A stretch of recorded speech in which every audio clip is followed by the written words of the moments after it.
Personen in Rechten. La cantante de más de 200 ans a perdu 2% de la Rechten Teil an der Nordseite sowie des Außenbereiches moving forward.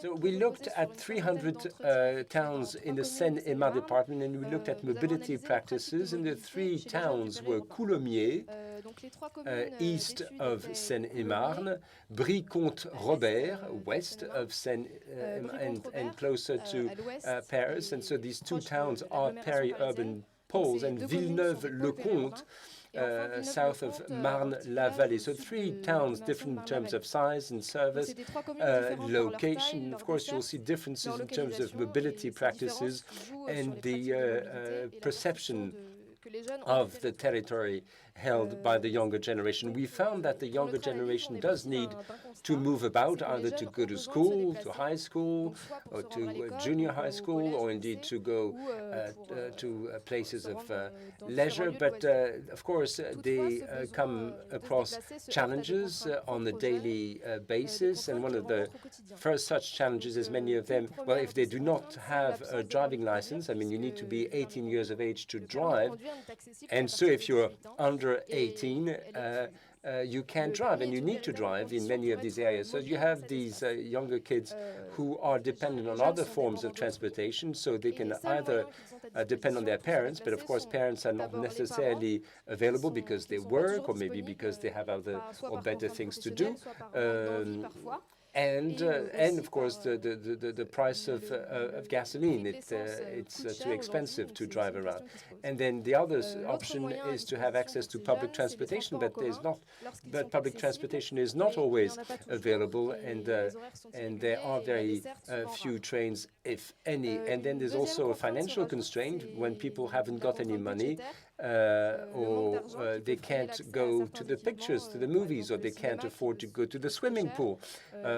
So for all these reasons, people cannot go out. Now, there are differences from one town to the next in terms of infrastructure, the availability of public transportation, the availability of a train station. It makes a difference. Sometimes you have a few kilometers away, maybe a long journey, and of course, depending on how well equipped a town may be, makes a whole difference. So depending on whether you live in a rural type village or a peri-urban pole, it will make a big difference. And of course, it means that the whole lifestyle will be very different indeed. And these younger kids say this themselves. A kid from Brie-Comte-Robert says, well, live in Brie. For me, the pole of attraction is Paris, but because my friends live nearby, they believe their life is in Brie, and say, you're lucky to live in Brie because they live further away. Or somebody from Coulommiers says, well, Coulommiers is a center for those who live near Coulommiers, but if you live in Coulommiers, you'd rather live and you'd rather go to Paris for fun. Well, based on these constraints that Alix has described, it means that your approach to mobility will be different. And so we had a number of criteria. We found that how the sort of whether you live or whether you're born in a peri-urban area makes a difference. And so some people were born there and want to get away for fun, for leisures, for when they want to have fun during the weekend, or maybe they want just to move away and live someplace else. And you have people who, when they were children, they moved from the city to a peri-urban area. They get bored. They say, we are bored. There are no train stations. Transportation is a pain, is a drag. But if you have people who spend their whole lifetimes in the peri-urban centers, they have a completely different perception. Even they will talk like their parents. They say, well, it's quiet, we're close to Paris, we're not too far away, there's no crime, no riffraff. And so the perception is entirely different. In fact, they have the same views as their parents when they ask, so how do you see yourself 30 years from now? They say, well, that I'd like to live in a house with a garden and a dog. And it seems to be, I mean, for them, it's a natural thing to do. Now, you have to qualify this because kids who were born in a peri-urban context, when they reach the age of 18, and if they engage in higher education, they'll have a completely different viewpoint because you have to live in the city to go to university.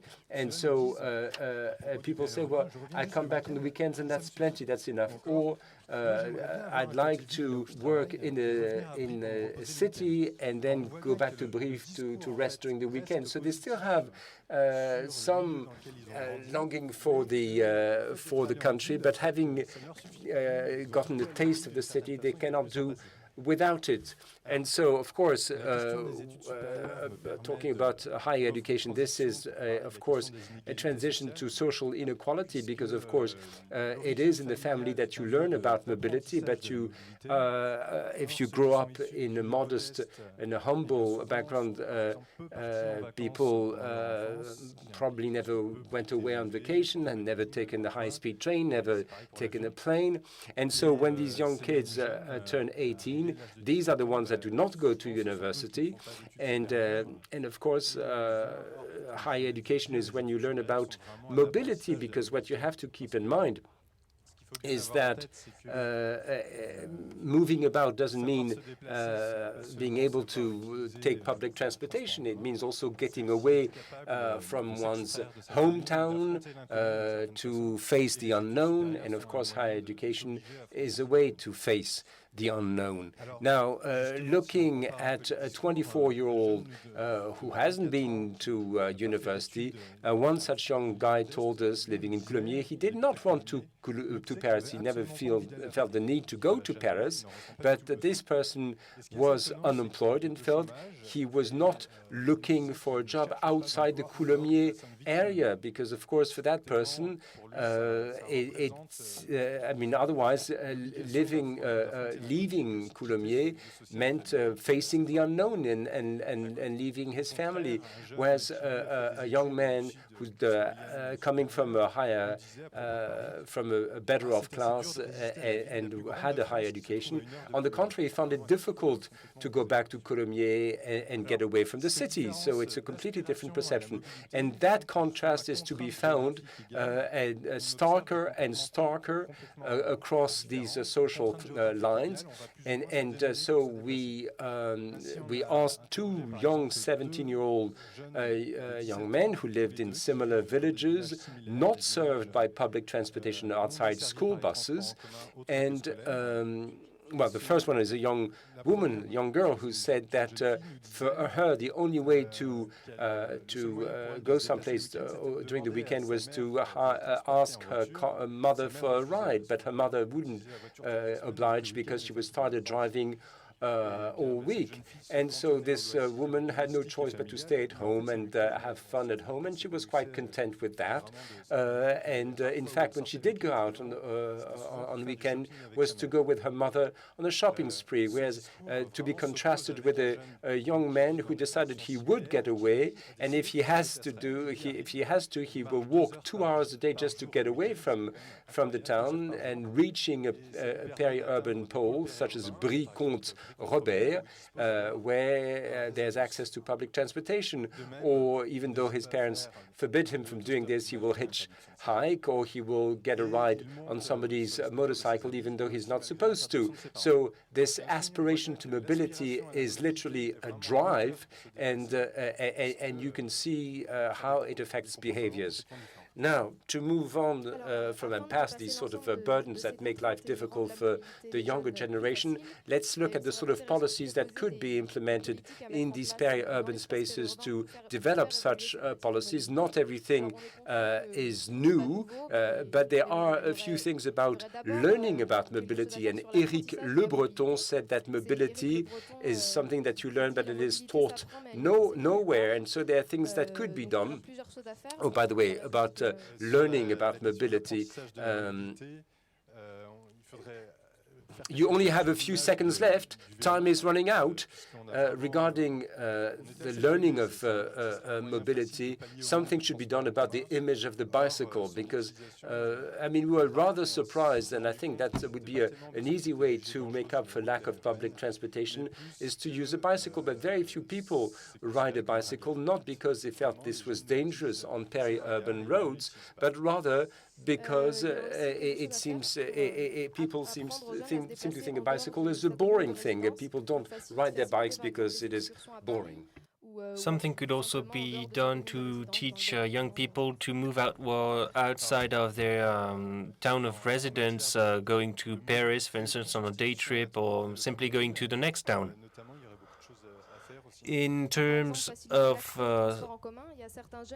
alternative mobility, alternative to the automobile, a lot of things could be done. For instance, promoting access to public transport. Young people use private transport lines to go to school, for instance, and that way they cannot have access to transport passes like Navigo Pass.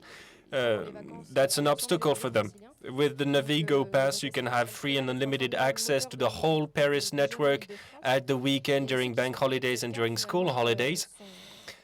And that's a great driver for mobility of young people in the Paris region. And those who do not have access to this transport pass see their mobility to move around curtailed.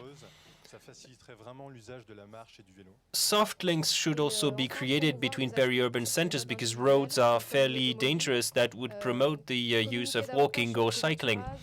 And the collective use of individual modes ought to be promoted, like the car.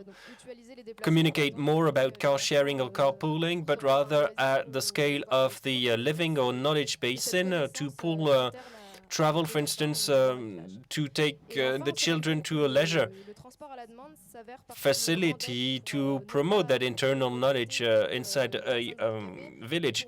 And we also saw that transport on demand is sometimes a great help, not just for pensioners or disabled people, but also for young people who want to leave school faster and not be stuck at school. To conclude, we saw that young people choose means of transport that are fairly sustainable, but you need to understand that this is not a choice, but a constraint for them. That's evident in their unanimous desire to become motorists. And by the way, you should use this age when they are all using sustainable modes of transport as a constraint, to make this practice more systematic, so that it endures once they have their driving licenses. Thank you. Well, Jean-Pierre Orfeuille, do you learn mobility? Oh, sorry, Francis Bossier, I'm sorry, I need a break. Francis Bossier, do you learn mobility? Well, the previous roundtable was great also. Well, you learn mobility. Yes, you put one foot before the other, and then you continue. It's fairly spontaneous. I can't answer this question. I don't necessarily agree with Éric Le Breton when he says that it's taught nowhere. Well, it's taught just the way you teach people to speak. However, do you teach people to use the tools that are available?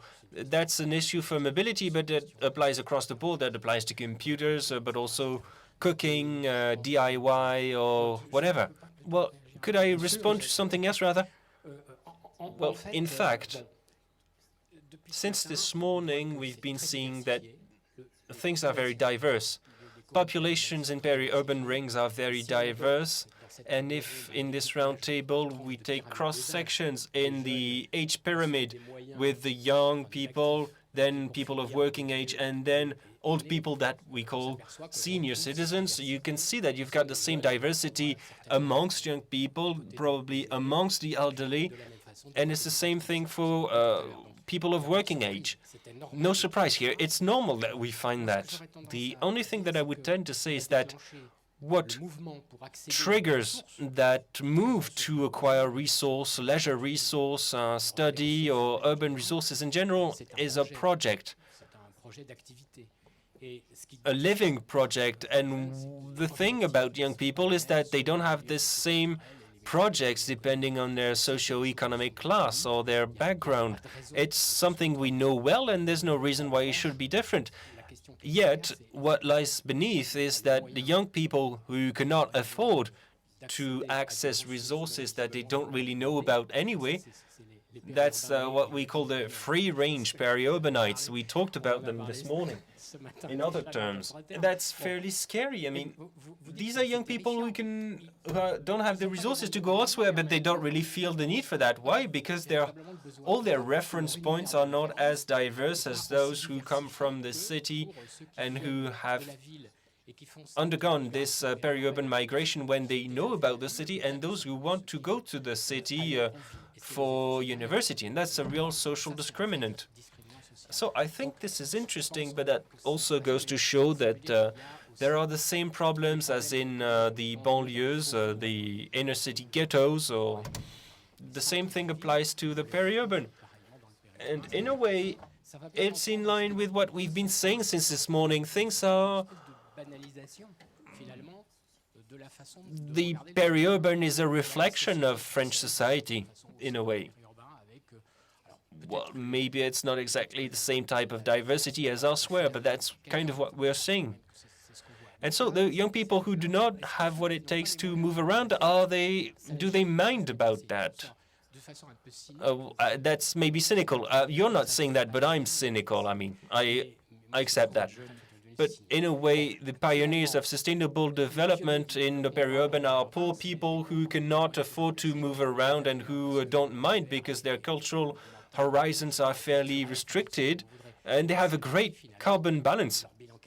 Yet, yes, of course, the carbon balance of the person who consumes nothing is great. However, as you say, this is temporary because the first thing they'll ever buy is a car. And based on the surveys that I read here and there, looking at young people's aspirations, Credoc does that regularly. And you can see that in higher social economic classes with better cultural references, the first thing that young people want to buy with their first wages is not necessarily a car, which is the case, however, for deeply rooted peri-urbanites who do not have any references to the city in their daily practices. Thank you very much, Francis Bossier. 2% de la population.